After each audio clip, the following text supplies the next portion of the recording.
You're listening to the Packernet Podcast Network.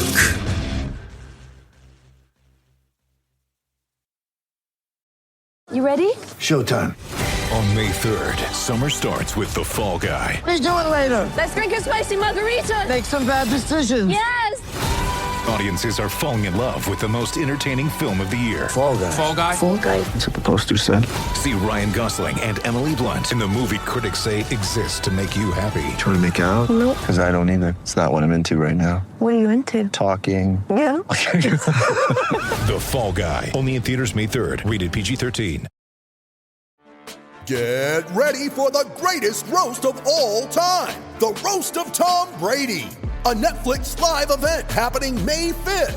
Hosted by Kevin Hart, the 7-time world champion gets his cleats held to the fire by famous friends and frenemies on an unforgettable night where everything is fair game. Tune in on May 5th at 5 p.m. Pacific time for the Roast of Tom Brady, live only on Netflix.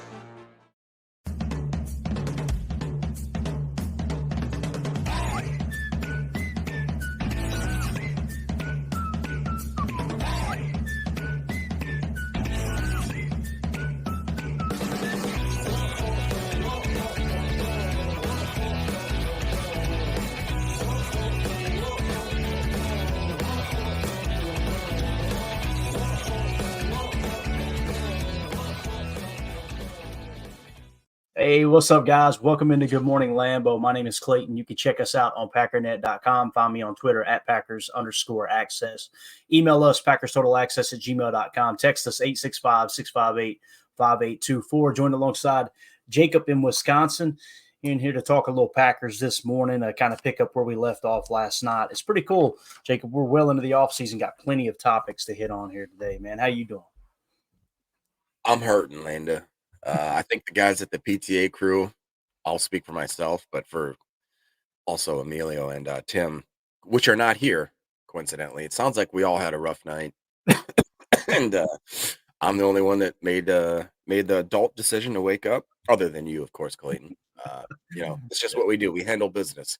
We're basically Packer, players right here. We're playing through injury. Hey, good morning, Jen. Hey, how are you? Hey, everybody. Jay, Harry, CGN. How you guys doing? Yeah, I'm here. That's all I'll say. I'm here. Yeah, no doubt, man. Somewhere at about 11:30 this morning is going to be Emilio like this. Good morning. Bro, that dude was fit to be tied last night. I'm just telling you. We hung out and talked for about an hour. All of us did after the show was over, and he was in rare form. Was he not? I can confirm Emilio was on one last night. I have text messages to prove it. He texted Jacob all night long. Anyway, let's see. CJN in here says a beautiful Saturday morning with the diesel, sun, and PTA. CJN, good to see you, buddy. Yeah, I had me a big old cup of coffee earlier today, man. It just hit the spot. So ready to get this day going. I got so much I got to get done. I got to work out here in the property, clear the creek bed out. I've got to get a new swimming pool pump installed. It's going to be a busy day for Old Clayton. We're expecting rain around 1 o'clock. So what you got to do, Jacob, you got to have vision, right? You got to think ahead. You drag your feet for the first 3 hours and let that rain creep up on you. Well, there's the rain. We'll get to it tomorrow. That's the way that works. So. See, that's in my hometown. We have rain until about 1 o'clock, and then I have to actually go out and do some stuff. It's going to be a horrible day. It's going to be a horrible day, he said. Yeah. All right, let's get right into it, man. We're going to try to keep this at 40 minutes. I know I always say that, but again, in the offseason, there's no reason for us to go over 40 minutes. We just get in here acting fools with each other. Now, with it being me and Jacob, we should be able to keep this thing on the rails. So that's what I'm hoping anyway. Let's kind of pick up where we left off last night, man. I know you had talked about, Jacob Monk's interview as well as Travis Glover. So we're going to start with them and talk a little O-line. I think it would be cool. And we've got a couple of depth chart screenshots from ESPN.com. I know it's just ESPN.com. It's not like it's the gospel or anything, but PFF still hasn't updated their site. And the Packers, they've got their depth chart listed as well. But usually with our lads and ESPN, they try to take a more accurate approach. I think sometimes the Packers like to send a few smoke screens out there for us. But Do you know if 33rd team updated their schematics? the 33rd team, I'm not sure. We need to check on that. I That haven't may looked be, at that either. Yeah. yeah, might be something to check on. Tonight, are you available tonight, Jacob? That's the plan. Yeah. As long as I Okay. don't, yeah. I want to make sure you're available because we're going to do Chalk Talk Javon Bullard tonight if you are. So, Ooh, okay, I'll make some time. yeah, I'll make that sure. happen. So, yeah, we'll dive into that. But let's start off here with Jacob Monk. Obviously, he was the 163rd pick in the draft. This one caught everybody off guard. He was the only player of all the draft picks the Packers made that was not on my big board. And like I said before, made me feel a lot better going back and looking at everyone else's boards. And it seemed like nobody had Jacob Monk on the radar. Again, 5-year starter because of the COVID year, 3-year captain. I'm excited about this guy. I'm really excited because people who are in and around the building, you know, people like Jason Wilde and Mark Tauser and these guys, they seem to be talking about him a lot. And sometimes when that happens on podcasts and people that are in and around the building, it's like they're kind of catching a little bit of wind. I don't want to put words into their mouth, but that's just the vibe I get. It usually when they start, let me give you an example. Jair Alexander last year. That when they started kind of talking about the grumblings behind the scene with Jair Alexander, everybody went at him. They're just trying to stir up drama. They're just trying to get clicks. Lo and behold, a few weeks later, he's suspended for a game, right? And it's like they didn't come out and say, hey, he's going to get suspended, but they're just these little breadcrumbs. So the fact that so many people are talking about Jacob Monk, especially being the 169th pick, or I'm sorry, the 163rd pick, I think there's a legit shot he might be competing for one of those starting jobs on the interior. That would be absolutely awesome. Now we got to, you know, like I said, take it with a grain of salt. They're few and far between when you get offensive linemen who are late round picks like a David Bakhtiari, a Zach Tom that actually come in and they're a legit starter. Let's get them in the lineup, right? So, but here's Jacob Monk at his locker yesterday during rookie minicamp. To kind of feel out wherever everything is? Yeah, you know, just get my feet wet and meet some of the people here. You know, I'm really enjoying it for sure, and I'm really excited to finish it out. So there are team goals, there are individual goals. I know you might want to keep a lot of that private, but what would make a successful rookie season for you? Just being a contributor any way that I can, you know, doing what the group needs of me, and, you know, hoping this program wins some games. What does it feel to finally be here? It's amazing, you know. It's crazy being in the NFL right now and being a Packer, but I mean, I love it. I really do. What was yesterday like for you? It was a whirlwind, you know, getting up early, coming here, but I mean, it wasn't hard staying awake, you know, all the facilities and everything. It was really great being here. What impressed you the most about Lambeau Field in this area? I mean, I think just the people here, you know. That was one thing that, you know, I loved about my school and my area, and it feels like I'm right back at home here. You got just a couple days here with the rookie mini camp. What do you want to accomplish over these couple days? Yeah, just getting to know everyone in the staff, you know, learning some of my teammates and all that, and just learning the playbook and really just getting my feet wet in this whole area. What went into your career at Duke in terms of the durability, being able to start, I think 57 games, was it? Yes, sir. Preparation that goes into it? Yeah, it was really just, you know, taking care of your body. You know, this is your investment, and I had to be a pro early on. That's one thing I learned, and that's hopefully something that I can help, you know, bring to this locker room as well, you know, not having any dead weight around. So what's the goal for this weekend for you? Yeah, just getting to know everyone, really, learning my teammates, learning the playbook, and, you know, just learning how the Green Bay way is.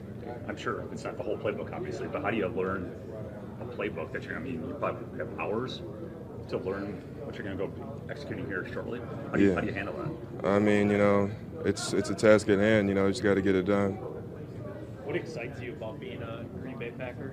Just the history here, you know, just walking the halls and, you know, seeing the Lombardi trophies, you know, and seeing Lambeau Field, you know, the rich history that's here, you know, I love it. Have you had a chance to talk with any of the vets? A couple of them, yes. Who have you been able to talk to? Elton Jenkins a little bit, Jordan Love. That's pretty much it so far. And Lucas Van Ness. Yeah. What were some of the things that they said to you? Just congrats, you know, now the real work starts. Love it. Hey, man, you're talking about mature beyond his years. Someone said it in the chat there, properly jocked too. Did you see those shoulders, bro? That was me. I was like, that guy is. Oh, was that when you that said it? yeah, when I watched this interview, that's what stood out to me is more than anything is between him and Glover and some of the other you call them later round draft picks or whatever. They just every single one of them seems like they were made in a lab. You know what I mean? They're physical specimens that are yes sir, no sir, that are guys that are just excited to be a part of an organization, guys that are part of the part of the community.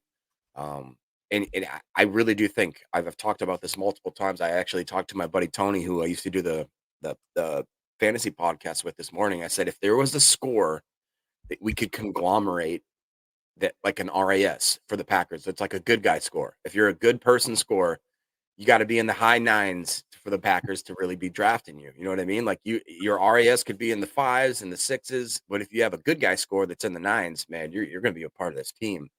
And it's just I like that about it. Like I don't think there's any other organization that prioritizes whether or not you're a good person as one of their high character things. And Jen says a good thing here too. That leadership, we talked about it briefly last night. Like he doesn't have to do that.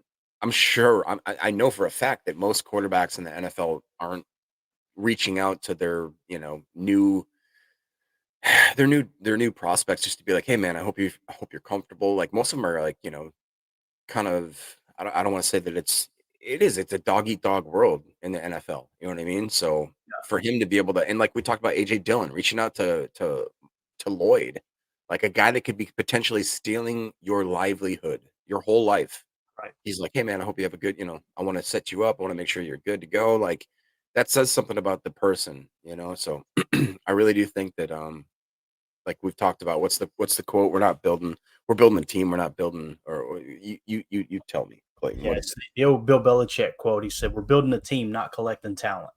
Right. You can have all the talent in the world, but if they don't gel, if they're not fighting for each other, if they're not buying in, it doesn't matter. You've seen it over and over and over. Philadelphia several years ago, before they won the Super Bowl, I remember the super team they put together. Everybody's like, oh my God, nobody's gonna be able to stop this team. They sucked because they had no continuity, right? It's important. We got the man, the myth, the legend, Mr. Rob Westerman in the house from GBP Daily. Appreciate you swinging through, buddy. Good to see you in here. He said, good morning, guys. Let the rain hold off and get that creek bed crossed off your list. No, sir. See, I said nice things about you, and you're going to try to get me out there in that creek bed. It ain't happening today, Rob. It ain't going to happen. So appreciate you dropping through, man. It's always good to see you, pal. You guys, I'm sure you're following him. Got a huge following on Twitter. Just an amazing human being and great Packer fan. Just love his positive approach to everything. He's awesome. So appreciate you, Rob. Let's see here. Yeah, M. Smitty, Rob coming in and holding Clayton's feet to the fire on doing the chores. Just ain't right. So someone in the chat asked about the difference. Keeping it professional, Eric. Nice guy right there. Yeah, I like it. That'd be the only comment we could put up for him. I was gonna say, better get it out of there. I was trying to find the comment. Someone asked the difference between I got you. You got it? Cool, thank you. Doug said, can you address the differences between Monk and Graham Barton? The two things that stick out to me the most, and again, this is just entry level stuff. I'm not going to do a deep dive on them. We don't have, we could do that. We could set a show up and kind of look at the differences. But Graham Barton played left tackle, right? And I know many people that kind of shocks them. Like, wait, he played left tackle. Everybody was saying he was going to be a center. He's going to be a guard. To the best of my knowledge, he hadn't played snaps at center in 2 years. So he just had a little bit of experience there. But he's a left tackle, and Jacob Monk is an interior offensive lineman. Now, when you talk about measurables, if I remember correctly, Graham Barton was 6'5", and Jacob Monk is 6'3", right? So obviously, Graham Barton built a little more like a tackle, although he probably will kick in the guard. Those are the big differences. Now, the thing about Jacob Monk, and you've seen it there, 3-year captain, it's all over him, isn't it, Jacob? Like the way he carries himself, you could tell he's very respectful, very well spoken. You know who I get vibes from him when I hear him talk? A rookie Zach Tom. And again, I'm not saying he's going to play at Zach Tom's level. Those type of offensive linemen don't grow on trees, especially in the later rounds. But the way Zach Tom is just very soft-spoken, straight to the point, respectful. That's kind of the vibe I get from him. But yeah, that's the biggest difference on the surface between Graham Barton and Jacob Monk. Is Jacob Monk is primarily an interior offensive lineman. Graham Barton played a lot at tackle, and obviously the height, the reach, all that stuff. I'm sure he's got a better reach than Jacob Monk as well, seeing that he's that much taller. But yeah. So, anything else you want to add to the Jacob Monk talk here, Jacob? No, man. I mean, it really does feel like that for whatever reason, Goody and that front office has a real, I don't know what a real niche for finding these unsung heroes. And it is kind of weird that, like, we went obviously Jordan Morgan right away with the first round pick, and everybody kind of, myself included, I was like, oh, was that the right way to handle the first round? It was 100%. It was. And we knew because of the fact that they went in a different positional approach, that they waited until they found these late round guys that nobody, when we talked about it, like you said, nobody had this guy even on the consensus board as far as Jacob Monk went.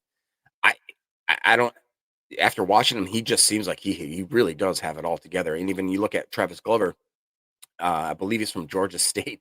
It's like if Goody can't get a guy from Georgia, he's like, well, let's go to them small schools and we'll find some Georgia rejects and get them. He, again, I believe we have a clip of him coming up. So he is another guy that's just like very well spoken, very humble, he understands that he's coming from a smaller school that probably he needs to perform kind of thing. And Jay here goes and says that Monk was at center yesterday. I hope that's true. That'd be great. I really do think that we can plug and play these guys within that interior offensive line. I have a random question, because is it easier? Because I've heard people, we talked about Barton, which, by the way, Graham Barton, I don't think it was the media that said I can play all 5 positions. He literally said that to the media, and the media was like, okay, even though he had never played all 5 positions. He just was like, yeah, I can do it. And so the media kind of ran with that. How easy is it for a random person that has never played never played center, that has played either a guard or tackle position, for them to just kick in? Because I can't remember what team it was. It might be the Steelers. It might be one of these teams. They're like, yeah, we'll just kick him into center. It's like, can you actually just switch to center? I feel like that's equally as challenging from a guard going to tackle as somebody that's never played center before, just switching to center. Do you have any opinion on that? Yeah, I mean, to me, it's 2 totally different things. Like the tackle position, when we talk about changing from left tackle to right tackle, again, Mark Towser has the best quote. He said, if you want to know how difficult it is when you go home tonight and you use the restroom, walk with the opposite hand. That's what he said. It's like, that sounds pretty tough, right? So everything is mirrored. Your base has to be distributed. Your weight has to be distributed in an opposite manner. Your kick step, everything. You know how it is, Jacob. If you're a lefty or a righty, you get so used to doing things in a certain way that it's totally the opposite, man. I think about it. It's like swinging a golf club or a bat. Mm-hmm. With the other, that's completely different. And for people just to say, no, it's the same, you're swinging the same motion. It's like, no, dude, it's just not. Like in baseball, for example, I taught myself how to hit left-handed so I could switch hit there on the backside of my high school career. And when you go to bat left-handed, you're used to what we call squishing the bug with the back foot, right? Pivoting, locking your front leg in. It's damn near impossible for me to lock my front leg in, my right leg in, hitting lefty, and squish the bug with the back plant foot. I still want to raise my left foot up, because you're talking about 15, 16 years of experience of kicking that leg up and using your other to squish the bug, right? And throwing your hands and everything. That's why I was saying, like, I understand why switch hitters in baseball, some have more power from one side and better contact from the other. That's how it was with me. More power from the right side, more contact from the left. It's probably got something to do with your dominant eye, but nonetheless, it's difficult in all sports. Now, when you talk about the difference between center, if you were to take a tackle and go, okay, play center, the thing about that is you've got to understand all of the line calls. You're the one setting the protection along with the quarterback. You're still making slight adjustments. Now, the further you get inside, the way it's been explained to me, that whole wiping with the opposite hand doesn't apply as much. Obviously, with center, you're kind of you're staying in your own little spot here for the most part. At guard, you don't have to fan out as far. Now, I say that, and there's some offensive linemen here that they'll roll their eyes going, yeah, look at some of these exotic looks where you get a 79 look on the outside, a wide 7, a wide 9, and the guard has to fan out like a tackle. That's why, in my opinion, left tackle is the most important spot, or if you're Tua Tagovailoa or Michael Penix Jr., it would be right tackle, talking about in the blind side, right? So your blind side offensive lineman is the most important part of your offensive line. In my opinion, the second most important is the center. Now, some would say right tackle on the face side, but the thing that I've always heard is quarterbacks would much rather, if you had to choose, hey, would you rather the pressure come from the B gap in or off the edge? They'll say every single time off the edge because you can see that, you can feel that, you can manipulate the pocket, climb the pocket and whatnot. So for me though, at center, I think it's, I don't want to say it's just as hard for a tackle to kick inside and play center as it is for a center to go out and play tackle, because there are certain requirements from a natural physical build to play tackle where you've got to have long arms, you've got to have that versatility, you got to have kind of that height, that wingspan, that type of thing. So at least that's been my experience. Now you go back 20 years and you'll see guys, Scott Wells. I can't remember how tall Scott Wells, but Scott Wells was pretty short, right? Great center.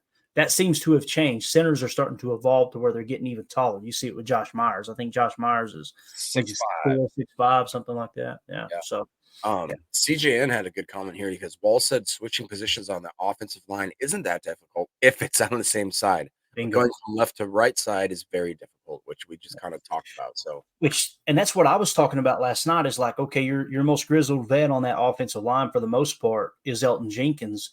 And that's why in my mind, I'm kind of tossing around the idea of, would it make more sense for passion, drive, and patience? The formula for winning championships is also what keeps your ride or die alive. eBay Motors has everything you need to maintain your vehicle and level it up to peak performance. Superchargers, roof racks, exhaust kits, LED headlights, and more. Whether you're into speed, power, or style, eBay Motors has you covered. With over 122 million parts for your number one ride or die, you'll always find exactly what you're looking for. And with eBay Guaranteed Fit, your part is guaranteed to fit your ride every time or your money back. Because with eBay Motors, you're burning rubber, not cash. With the parts you need at the prices you want, it's easy to make your car the MVP and bring home huge wins.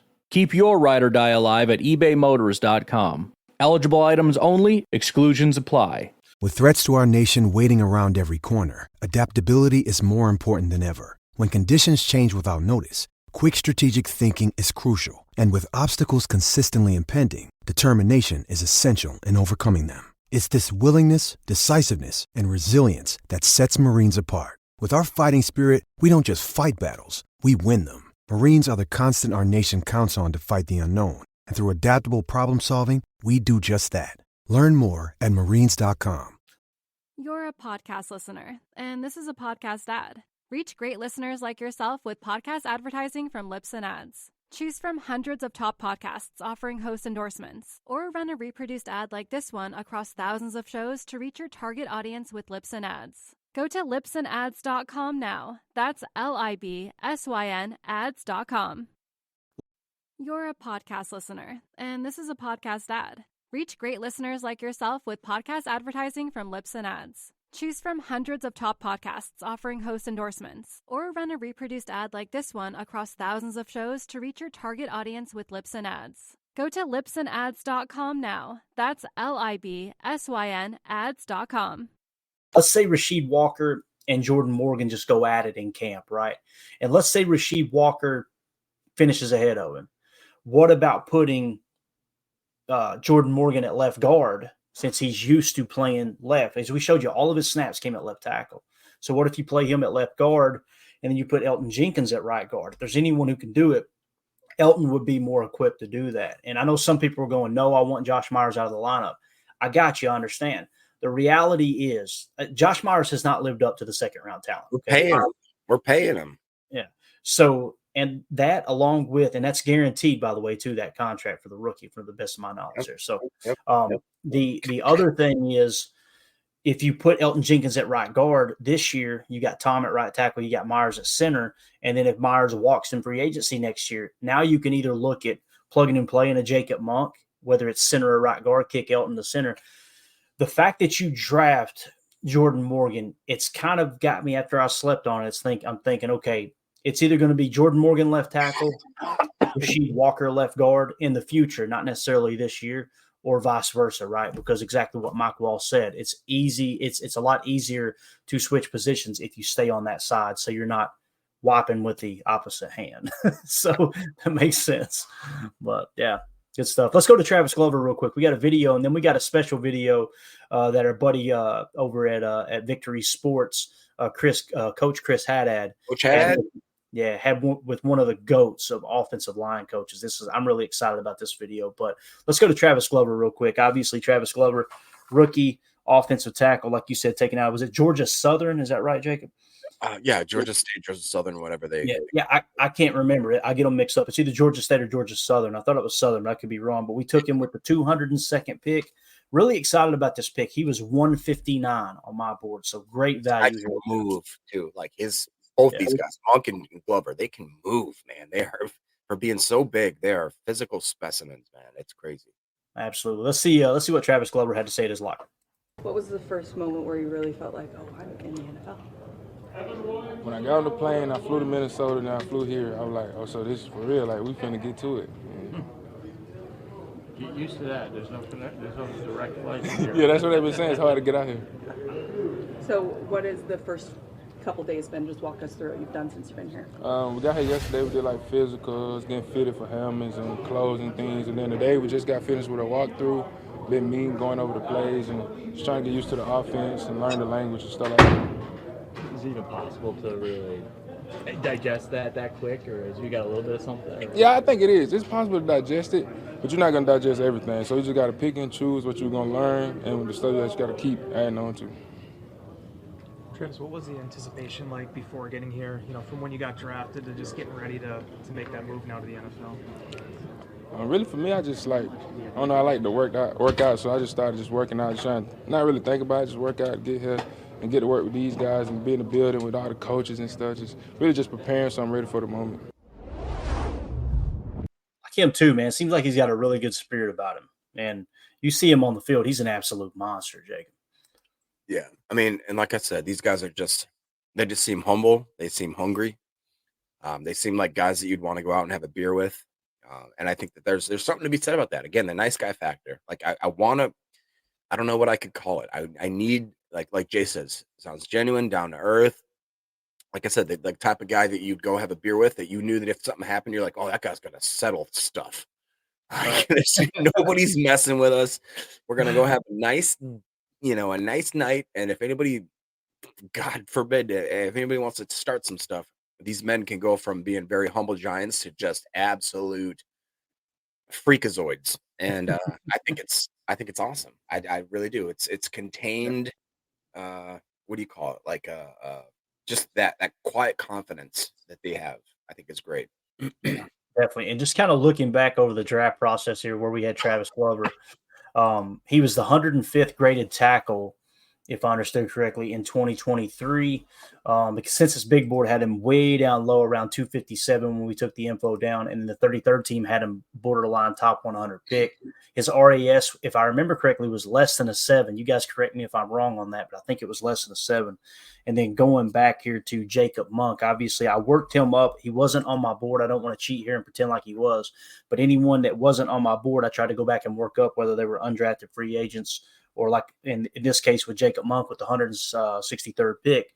He worked up to the 259 spot on my board. Okay.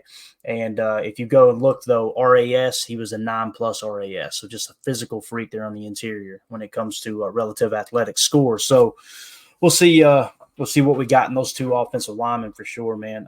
Again, just wanted to kind of take a quick little glance back as to the offensive lineman. Jordan Morgan, obviously, let's just climb back up and look at him too. I think I had him in the 32 spot, if I remember correctly. Yeah, that's right. So he was 32nd on my board, and he had a 9+ RAS. So Jordan Morgan, 9+ RAS. Jacob Monk, 9+ RAS. Travis Glover, a less than 7. So the three offensive linemen that we drafted, obviously, they're with the RASs. They 2 of the 3 9+. Goody loves those freaks with the feet, man. They love to. That sounded bad. He loves those guys that can move around. All right, Eric, you heard him go. Yeah, there you go. Tim Smitty, I actually love this. He goes, let's call it the Tim score. Tim's not here. He's pulling Emilio right now, sleeping in. But the Tim score, a composite of toughness, intelligence, and mental fortitude. I think that's an amazing, that's exactly what these guys project when you talk to them. I really do think that's a great. It's the Tim score, man. Yeah. I don't know how we gauge it or how we delegate that, but whatever. One thing about it, like you have to be extremely tough to play offensive line in the NFL. Obviously, it goes without saying, any position in the NFL, but offensive line, you're in that pit, man. You're battling for your life. Mike Wall said it on the show. I can walk into a room with a group of offensive linemen or, one offensive lineman, and I can tell right off the bat if they got it or not. Like, do they got that, okay, he's wired a little different. He's willing to do some bad things in that pit, right? You got to have that. But many people look at it like, okay, like you've heard us talk about, especially with Jacob Monk, he seems extremely intelligent, right? Some people roll their eyes and go, oh, how smart do you got to be to play offensive line? You have to be extremely intelligent to play offensive line. On any given moment, you could be running a power play, you can be running a counter play, you can be running duo, you can be going inside zone, inside the mid zone, you could be going outside zone, whether it's a true stretch or a wide zone top scheme. With duo, you got to know where your keys are. Like, there's so many things, and reading the defense, reading the individual that you're lined up across all week long, studying their moves, studying their counter moves, knowing when they like to go with this on what down and distance, when they're pinning their ears back, here's their go-to pass rush move, all that stuff. And then if you throw in the games, the stunts, the TEs and the ET stunts. I was going to say the TE stunts. Do you remember when we watched Monk? Like, he was fluid with it, like passed it off, no problem. The footwork with, we even had, I believe it was Jake was on the stream at that time, and he goes, watch his feet. Like, he dances, man. He's a dancer. He's very light on his feet for being a man that's 300 plus pounds carrying that kind of weight. I mean, that is a spectacle to see. Absolutely. When you talk about the intelligence that it takes to play offensive line, I'm going to play a quick clip here. This is from Coach Chris Haddad, okay? And his guest is Dante Scarnecchia. Most people will go, who? Right? Dante Scarnecchia spent, I think, the last 30 years with the New England Patriots. He's got 5 Super Bowl rings as an offensive line coach. And some people are probably, okay, well, I guess Tom Brady's the reason he's got those rings too, right? It had nothing to do with it. But 1970. Jacob, what year were you born? 1987. Okay. Good year. It's a good year. So you were born in 87. Dante Scarnecchia had already been coaching football at a high level, whether it was college or in the pros, for 17 years before you were even born. Right? And that's the stuff that cracks me up, because some people will hear these clips and they go, what does this guy know? He's a dinosaur. This dude has forgot more about football than any of us will ever know, man. Yep. But here's Dante Scarnecchia just talking about a couple of drills that they do to work on zone blocking schemes. He just Come on, Eric. I was telling you're professional. When he was born, Eric. All right, here's Coach Dante Scarnecchia, one of the GOATs of offensive line coaches. It doesn't matter. You can say, well, yeah, the left side's that's the call side, and they're going to reach. Well, the back side's doing exactly the same technique, but we're just calling them a cutoff. Right. Okay. So what we do when we are teaching outside zone, we just line up, as an example, 3 blockers on 3 bags. I don't care what side they line up on, but it's reach left or cut off left. And then we fly off the ball with all the appropriate coaching points. When I blow the whistle, wherever they are, everybody moves up, and then we go zone right. And then we go zone left.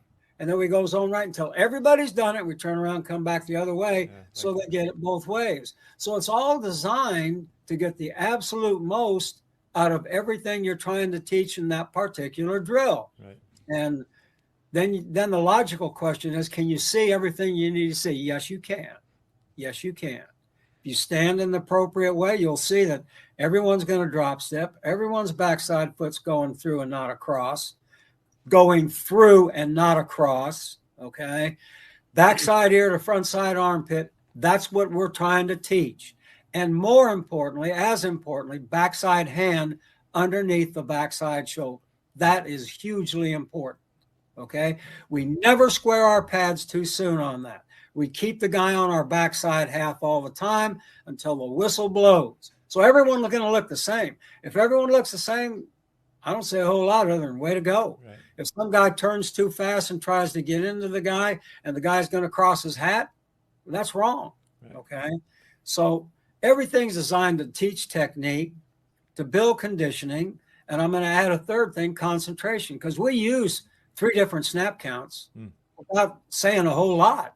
We'll go second sound. We'll go a hard third sound. Okay. We'll even have snap. We have a snap count where we actually change the snap count at the line.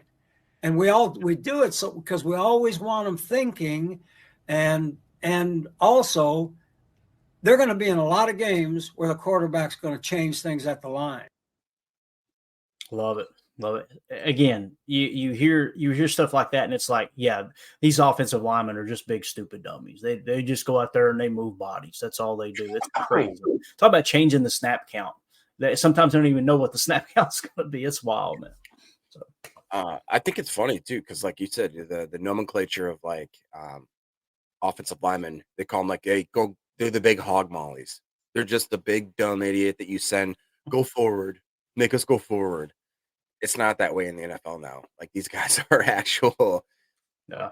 I mean, you got rocket scientists basically back there that are just built like they're King Kong. You know what I mean? So like they have no problem diagnosing. I shouldn't say they have no problem. I think that's why what separates the Green Bay Packers from other teams is that they get guys with that build, with that athletic, ability, and they match it with the fact that these guys are intelligent, well-rounded minded guys that actually understand what they're doing, why they're doing it, and the purpose of it. So yeah, I really do. I think it's I don't know, Dan. I'm biased. Like I said, me and Ryan always go back and forth about the late round draft picks. We've talked about that. I do think that this year I think we got a great draft class. I really do. I think that we knocked it out of the park.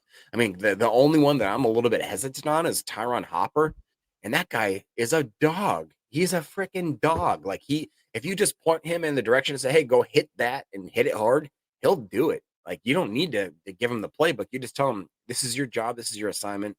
Go get it." And I feel like specifically all the offensive linemen, the Glover and the Monk and the Morgan, these guys are they're just football players. And I think that with the right coaching, with the right tutelage, they are going to be absolute dogs. I really do think that. Every single one of them. And I'll say that right now. I do. I think that they're all going to be great. I do. Yeah, and for me, there's 3 picks, and they're right in the middle of the draft. The 3 that I have question marks on. And again, it doesn't mean like, okay, everyone else is slam dunks and these guys suck. That's not what I'm saying. I'm saying the 3 that didn't match up with how my board fell. And again, my board isn't the consensus big board. My board is comprised of about 5 different elements along with RAS scores, everything to kind of balance everything out. You guys know that I try to grab the rankings before the Underwear Olympics, so no one's swayed in that regard. It's mostly just tape. It's mostly just what happened in the college football season, but the 3 are right there in the middle. One you mentioned, Tyron Hopper. We took him at 91. He was 237 on my board. Evan Williams, safety out of Oregon. He was they took him with the 111th pick. He was 216 on my board. And then Jacob Monk, they took with 163. He ended up being 259 once we worked him into the board. Other than those 3 guys, everyone else was either spot on with the board or it was a great pick. Like Edgerrin Cooper was a little bit of a reach according to my board. But again, with Edgerrin Cooper, you're talking about the guy who's got the most upside out of the linebacker class, right? And my board is kind of set for low floor. So what that tells you, or I'm sorry, high floor is how my board is built essentially. So what it tells you about those 3 right there in the middle, Tyron Hopper, if I remember correctly, had a crazy RAS. Evan Williams, you've seen him. He's a physical freak. Jacob Monk, 9+ RAS. So what it tells you is those 3 in the middle, the reason they didn't line up on my board is because you're talking about a higher ceiling, higher athletic ability, which we know love. So do you think it's fair that and I've been one of these proponents of people that said that like, hey, RAS is really great tool, but it's not everything. I really know. I'm starting to think like it's kind of everything, especially in the first and second rounds. We saw Mr. Oh gosh, Math Bomb, is that his name on the guy that does the RAS readings? Kent, I always mess his name up. Kent Locke. Yeah, Kent Lee Lat or Lot, however you say his name. The guy, whatever his name is, go give him a follow. He's an amazing, follows this. But I really am starting to think that like the Packers really do prioritize, not just the Packers.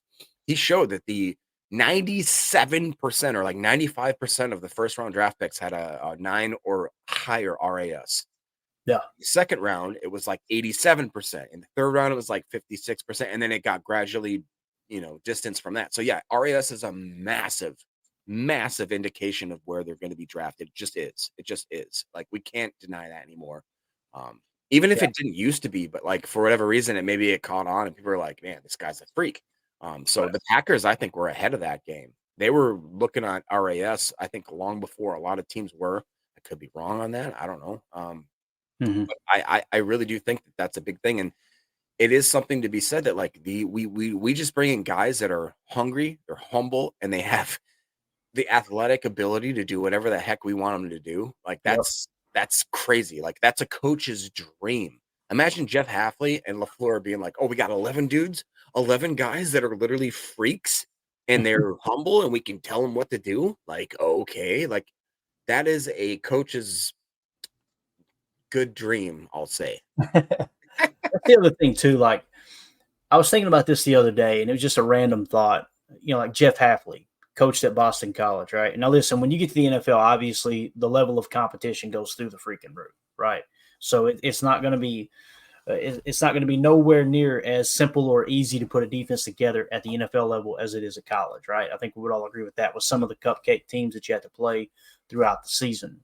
So I was just thinking though. He comes in to this defense and he looks up and he goes, we got Rashawn Gary on the edge, right? Preston Smith, no pushover.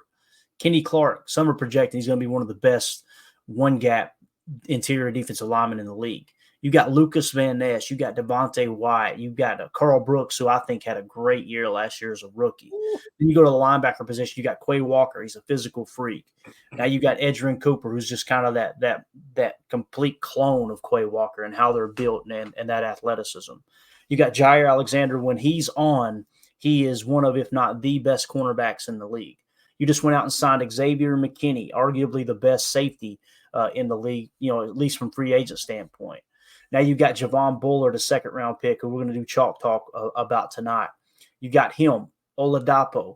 Even the rookies that they're bringing in, Jeff Hafley's got to look up and go, okay, I understand the level of competition goes through the roof at the NFL level, but this is like coaching an all-star team. Like when you think about it, you go from even Evan being Williams, so limited in recruiting at Boston College to now you've got just a bunch of, what would be absolute studs in college, right? So go ahead, Jake. No, I was just gonna say, dude, Evan Williams, his like pass rush success rate, he's like 50%. he had like I don't want to misquote. I think he had like 10 sacks, 11 sacks, or whatever. On like, he is just a absolute human missile. Where they're like, hey, it's this and this down. Let's just send Evan, and he'll just come off the edge. And that's one thing I've talked about it again and again. We have we. I don't know if it was Hafley or if it was just Gutekunst that said, have you ever experienced turbulence on a flight and wondered why? And you can see all the terrain around you. You've got no issue with visibility or anything? No, everything's peachy. Maybe you've sat on the tarmac for hours wondering why your plane isn't moving. Well, we're outside here. They're saying the ramp is closed. They won't let us park because of Air Force One. Listen in on the conversations between pilots and air traffic controllers on the Air Traffic Out of Control podcast. 510 Whiskey declaring an emergency. There's smoke in the cabin. I need to make a landing right now on 31 left. We have the most interesting, wild, and funny ATC recordings you will ever hear. Check out Air Traffic Out of Control wherever you listen to your favorite podcasts. Look, we're not having guys that settle anymore. We're not going to have a defense that stops and waits for the opponent to come to him. We want guys that are literally going predator on these dudes, and that's what they drafted. Hopper, Cooper, Every single one of our safeties, even Kalen King. Again, Kalen King is a dog, and people are giving him a lot of grief because he fell to the 7th. If he would have went out for if he was eligible, he would have been able to go in the first round. It was that he was that good. So something happened from year 1 to year 2. We'll figure that out. I really do think that Jeff Hafley is going to figure that out. He is the guru. We got a guru on the offensive side. We got a guru on the defensive side. There's no reason this team shouldn't be absolutely primed and just running out of this stadium like they're going to kill everybody, dude. Like they're primed, man. They're good to go. I'm excited. Yeah, Eric Sutherland says this whole defense is freaky. Hopefully it shows up on the field. Here's the thing. We talk about all the athletic ability. We talk about, this would be a college all-star team, obviously, even with the draft picks that we just took. But when it comes to scheme, there's no perfect play call on defense. And you got to go back to last year. What did we see? What did the defense do? What improved, right? They improved on their run defense last year slightly, but their pass defense took a slight step back. So you kind of call it a push, right? Scoring defense, they were in the top 10 most of the year. I think they ended up finishing outside of the top 10. Now, when you look at schematically what they did, many people go, all right, we're no longer playing off. We're no longer playing off. We're not going to play this too high shell. Guys, they played a top 10. They played single high coverage, right? Middle field close, 10th, like in the top 10 highest in the league. So that's all a BS lie from people who get drunk on live streams and pretend like they know what the hell they're talking about. We were not sitting in too high coverage all year. We were showing too high pre-snap and rotating down. There's a big difference there. So I say that because when you come out pre-snap and you go too high, what you're doing is you're deterring the quarterback from taking a shot because they've got pre-snap and post-snap reads. When they come to the line, they see a 2 on the shelf. They go, okay, we've got to honor the fact that this may be a too high coverage. Here's where my side adjustment's going to be. Here's where my read begins, right? Here's my 1, my 2, if you're reading it out. Here's my half that I'm working, depending on where the quarter, half ends up. When you're playing shell coverage, that's the things that come into play. Now, what I think is going to happen here is I think with Hafley, you're going to get away from that pre-snap too high shell look, and he's just going to rotate guys down before the snap and get them in position. That's what they mean by playing faster, being in position to make the play a lot easier, right? So when you come into the season as that, understand there's a trade-off. Now quarterbacks are going to see single high more pre-snap, which is going to make them want to take shots more. That's why the Fangio system with playing top-down too high coverage or too high shell, the goal there is to reduce the explosive plays in the passing game. So when you go single high, look, middle field close, pre-snap, and you stay in that, then there's going to be more of a chance for explosive plays. Now, the guys have got to show up. Again, more aggressive defense typically means, more plays for a loss, more fumbles forced, and most definitely more interceptions cost. Interceptions took a big step back last year, but when you look at it, I think we dropped 7 interceptions last year. Yeah. So if you had those 7 interceptions that actually got caught by our defenders, that looks a lot different. I want to set realistic expectations and just try to put that out there that, look, I think the defense can get better. If Jeff Hafley is a DB coach like his former DBs are saying he is, then I think he's going to get the best out of this whole defensive backs group. And again, what took a step back last year? The passing game defense, right? So I'm excited, man. I think that the sky's the limit. I think there's a lot of potential. Just want to make sure that what I don't want to look up and see Jacob is halfway through the season and go, well, damn, we're giving up twice as many explosives as we did last year. You know what I mean? Because it does matter. When a team hits an explosive play, a passing play for 20 yards or more, or a running play for 10 yards or more, maybe 13 yards or more, depending on who increases their chance of scoring. Yeah, it triples the chances of them scoring on that drive. So that's the whole basis of what the Fangio scheme was supposed to be. The Fangio system was supposed to be. Now, again, the argument I made last year was we weren't playing Fangio's defense. We were showing too high look, and we were going to cover one the majority of the time. So I actually had a question while you were talking about that. Is there any single one of our safety prospects that you can see being able to either be, you talked about if we're going one high, if we're doing 2 safeties back there deep, Like, is there any one of those that seems like they can? I guess what I'm asking is which one of the safeties are well versed to do whatever the heck we want them to do. That's the Meaning thing. if Xavier is back there being the deep, if he wants to go single high, if we want to do some weird kind of tweener stuff with the slot, if you want a guy that's sitting in the box, maybe trying to cover out some tight ends kind of thing, like where do you see these guys fitting in it? And it's specifically like a guy like Evan Williams. I don't see him being a starter, but I see him being in there on a blitz package where it's like, hey, Evan, just go kill that quarterback. Like, Right. go absolutely just go take his head off. Because that's what he did. He had a 50+ pass rush like success rate. That's insane. Right, but it was college. Like if you come out in the NFL and go, okay, let's put Evan Williams on the field and you're just blitzing, that's not going to surprise anyone. And you're going to see that quarterback come to the line. He's going to look out there and see what's Evan Williams' number. Do you know? Is it 30? Who's 33? I think it might be 33. Let's say it is 33. That quarterback's going to come to the line. They watch film all week, and they know when 33 is in the game, 9 times out of 10, he's just blitzing. He's going to come to the line. He's going to take a peek at the Y if it's flexed out or that slot receiver, and he's just going to give him a little something like, hey, he fires, you're my hot. It's that simple. Ball snap, he blitzes, dump that thing off. Now you got the hat count at the second level. I understand that, but you think Hafley's that dumb where it's like, I'm only going to bring him in when he goes back? It's like, that's what I'm saying is that's what's intriguing about this group of guys. It's like, why is Javon Bullard there? Why is Oladapo on the field still? Like, I want to see three safeties. I want to see 3 safeties, man. Because now you got to take someone off the field. Essentially, what you're doing is you're replacing your nickel, your slot defender, with a safety. If you do that, right, that means Keyshawn comes off the field.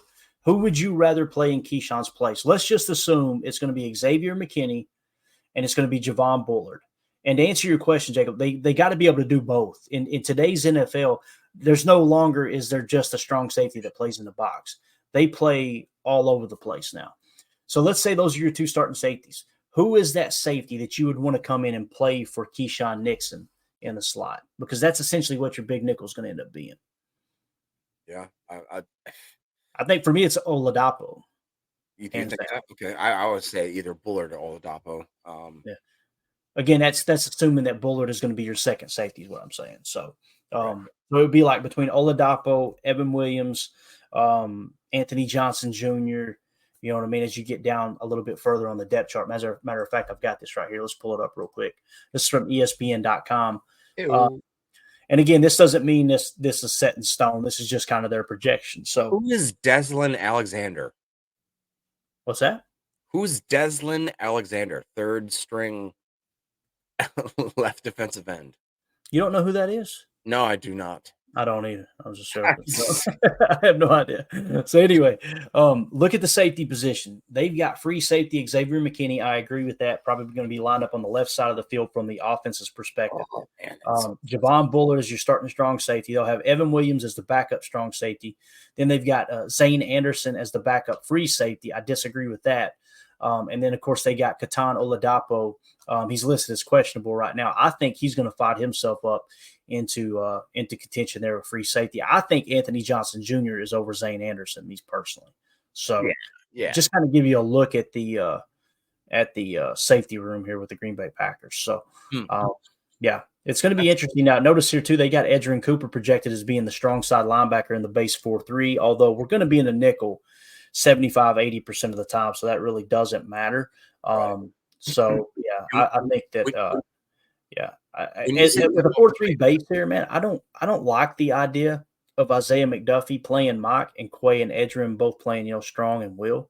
I kind of feel like you would want a little more athleticism covering the seam there if indeed you are kind of playing that traditional Sam where he's going to be on the line and fitting that run fit over the tight end.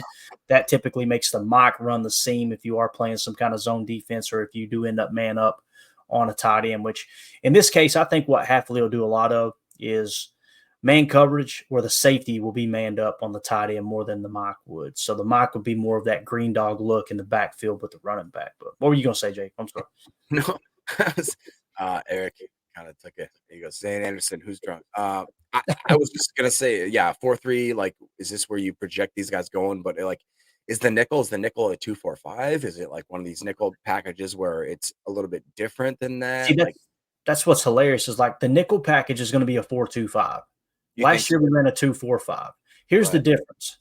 The reason it was a 2-4-5, and this is why Matt LaFleur made fun of the media last year. The reason it was a nickel 2-4-5 last year is because Preston Smith and Rashawn Gary were listed as outside linebackers in your base 34 defense. So when you go to nickel, they stay at outside linebacker in quotations, but they're actually just playing edge. So your edges are a lot larger. So they just switch over to defensive end. This is what I was saying when we hired Halfley. We're not going – there's nothing different about a 4-3 defense in the nickel regard. Instead of it being called a nickel 2-4-5, it's now called a nickel 4-2-5.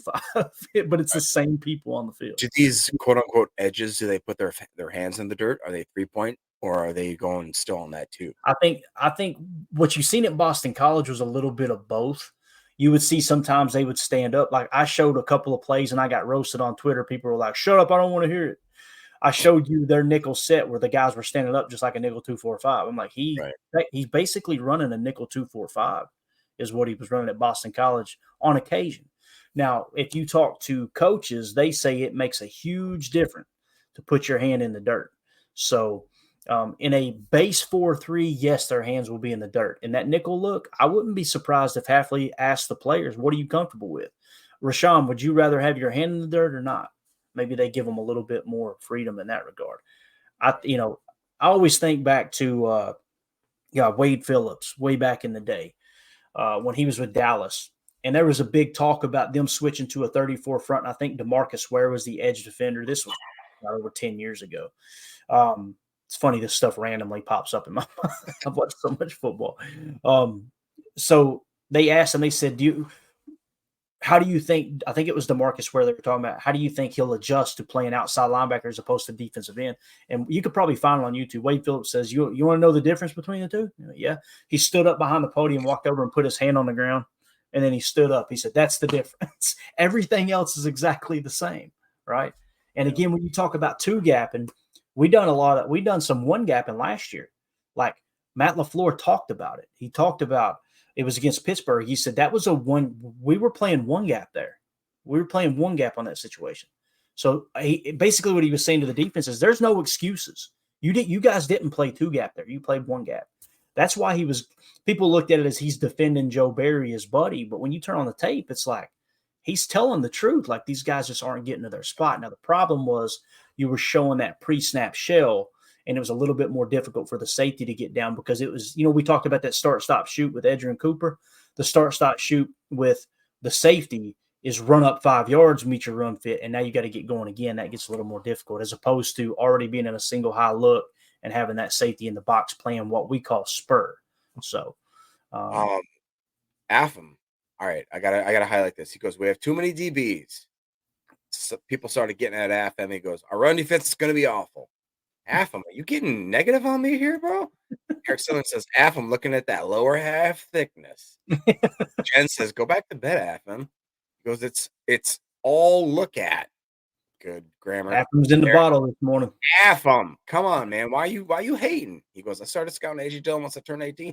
Well, all right, dude. I'm just saying, Affam, don't be he started saying certain members were negative. Affam, you're going negative, bro. Why don't you stay positive, bro. Let's be all right, man. He'll be all right. He'll sober up here in a little bit. AFAM's good. I was gonna say. He'll be all right. Now, I'm not going to BS. I have concerns about the explosive plays. I do. Now, the issue, though, last year, we had a ton of explosive plays we gave up anyways. Yep. Now, I watched the tape, and it was like, okay, that dude just stood in a spot with nobody near him. I have a hard time believing that was the scheme. So, Affam don't drink. All right, guys, let's just calm down. All right, he's just. I don't know. Hey, fam, I would have leaned on that, bro. I would have and gave myself an out. Anyway. Affam, yeah, you're our favorite follow, other than Eric. So, bro, I'm telling you, the three amigos, Eric Sutherland, AFAM. I always call him AFAM. Is it AFAM or Affam? Is it Affam? I don't know. I need to know. Can you imagine how much fun? So no, I can't imagine that. Give us a definitive answer here. Yeah. Give us a pronunciation, like it's like we're like fam, like fam. Got that part, yeah. But what's the first part? Yes. Affam? Awesome. All I know is okay, easy now. Offensively, he's trying. No, not offensively. Offensively, where are they going? He's trying to steer it back. Yeah. He goes, all right. So we're out of time. There's no time to steer it. This ship is sinking. Okay. FM. FM. All right. FM. Here we go. We got it. FM. Just all right, got it. FM. We were both wrong. Eric says, I quit drinking years ago. Now I sip. All right, we're out of here. We're done. That's good. That's what happens when Jacob controls the chat. We're off the rails. God, you guys always get as far as that question about offensively, where are they going offensively? I hope they press into 11 personnel. If you look at the explosives last year for the Packers, as much as I want 12 to be a thing, you guys know I wanted the pony package to be a thing, but all of their explosives came out of 11 personnel.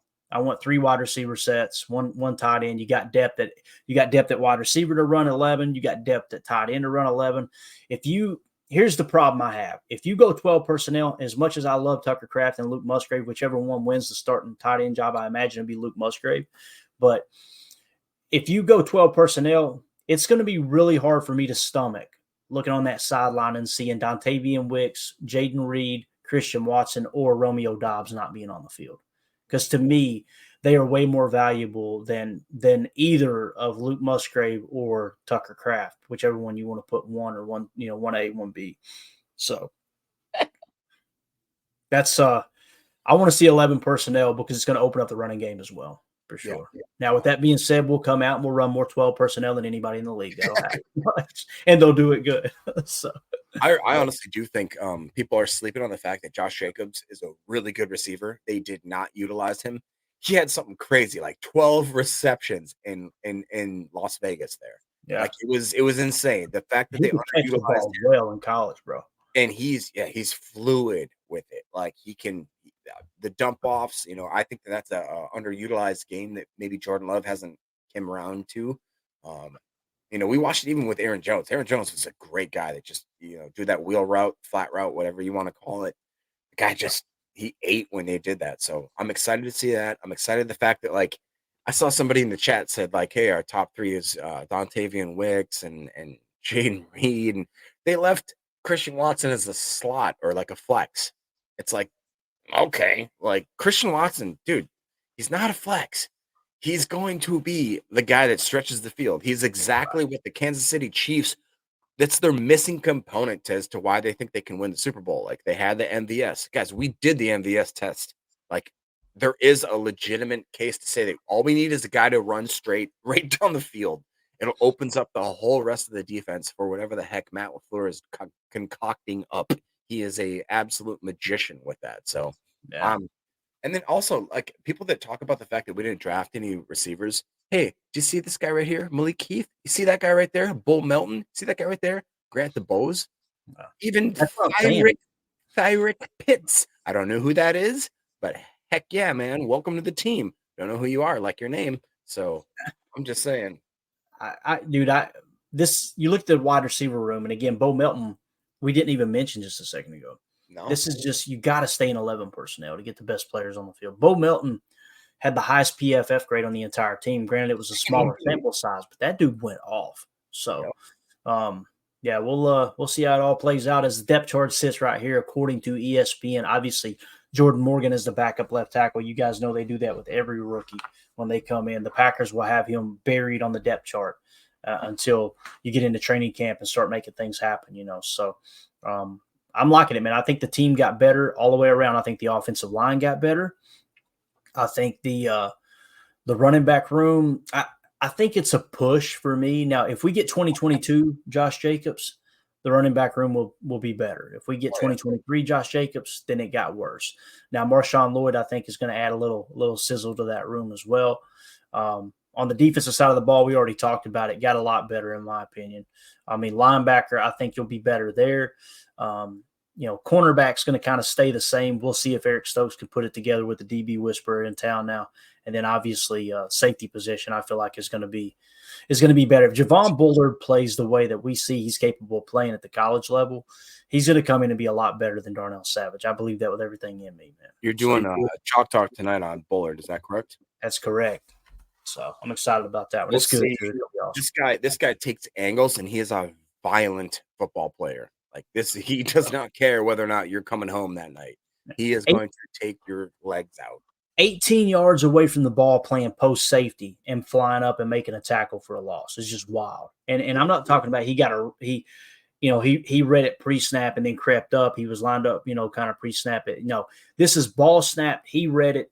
The hell with what everybody else is doing. I'm shooting my shot. And he plays with such good technique, meaning keeping his body on the outside shoulder of the running back, making sure that, okay, if anything, you're forcing him back into the teeth of the defense. He just seems to play really smart. And I read that somewhere too, that he is extremely, extremely intelligent, got a really high IQ, they said, Javon Board. So I think we got us a dog there. I'm excited. Again, health is everything too. They got to stay healthy. Everybody's got to stay healthy for this all to come together. So we're way over. Jacob, we're going to go 40 minutes. We're at the hour and 1 minute mark. We didn't even get to the contract talk, so maybe we'll get into that tomorrow. But you got anything else, Bo? No, man.